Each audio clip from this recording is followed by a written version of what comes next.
Hey everybody, welcome to our Monday update. My name is Lisa and I get to sit here with Justin in person, not on a Zoom call, which I'm kind of excited about. As you guys know, he just finished preaching our new series, Fight for It, and I am so excited for it because one of the things is I love the book of James.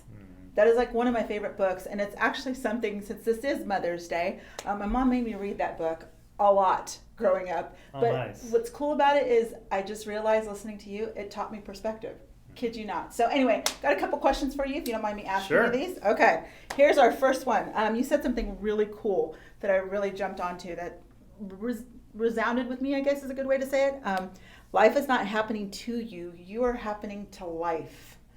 Pretty neat thing to say it because it takes away that victim mentality. Right. So what do you think about that? Is there something more that we can talk about? Oh, I think there's so much we can talk about that, but that was coming from the study that Emmy Werner did in 1989 when she concluded the study, and that she was talking about the idea of resilience in kids is based on if they feel like they're in control versus, and in fact, we talked about it.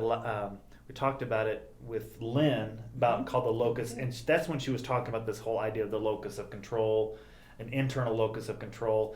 I think as Christians we got to be careful that it's not about us just being fully in control, because honestly we're not, but it's understanding that though you can't change circumstances, or though you can't dictate or control circumstances, you can always control how you respond to it. And if you understand that's your role, that's what you can control, it helps you understand and how to move forward in the trials and issues of life. Yeah, it's mindset. Total. Okay.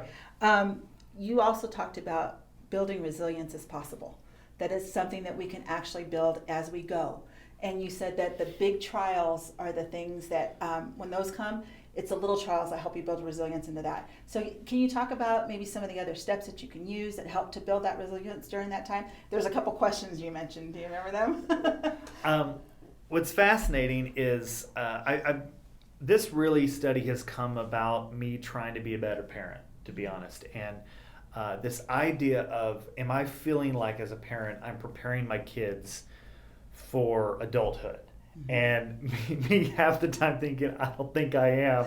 I'm raising kids and not adults, and we're really supposed to raise them as adults. And it's this idea of helping them. I mean, and it's the tension, and you feel it too. Yes. How much do you do for your kids, and how much do they need to do for themselves, and then allow them to fail and experience those failures, and the resilience that comes along with that. I think that's where the helicopter parenting is totally. And it's so dangerous, right? And it's so easy, it's so easy, and I'm probably the worst out of anyone. But it's this idea. That's why this series kind of came about. Is I think this is how our Heavenly Father looks to us. Is as we are trying to do this for our kids, trying to, wrap them in bubble wrap, but God knows that we need to grow, and the only way to grow is for us to experience struggles and things that can only grow through the struggles and trials and all that. I honestly don't know if that's even answering your question. No, but I think that's a good way. Well, we're in Mother's Day, right? This Right. is Mother's Day, so I think it makes sense for us to kind of go on that trail with that, because as parents, I know that we set the total atmosphere for our kids.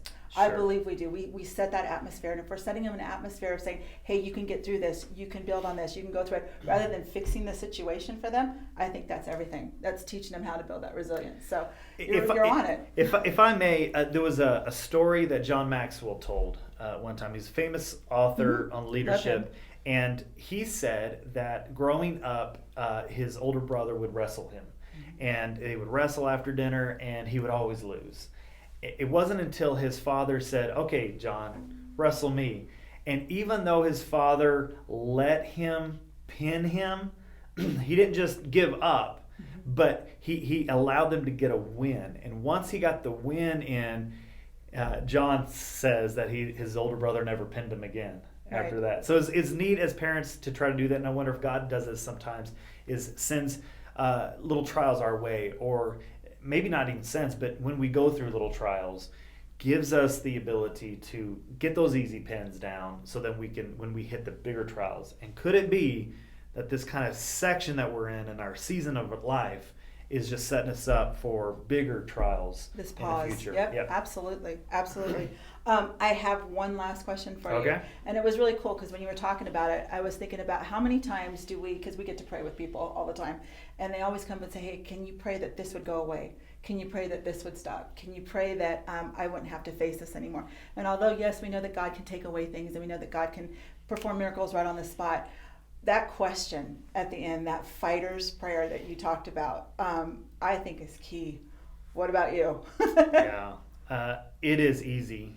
It is easy to be so focused on try to avoid something and miss the opportunity of growing in the midst of it.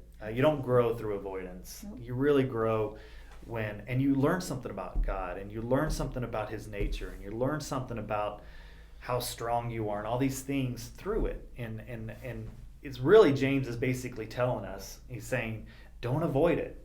Get the joy in the midst of it. Yep. Amen.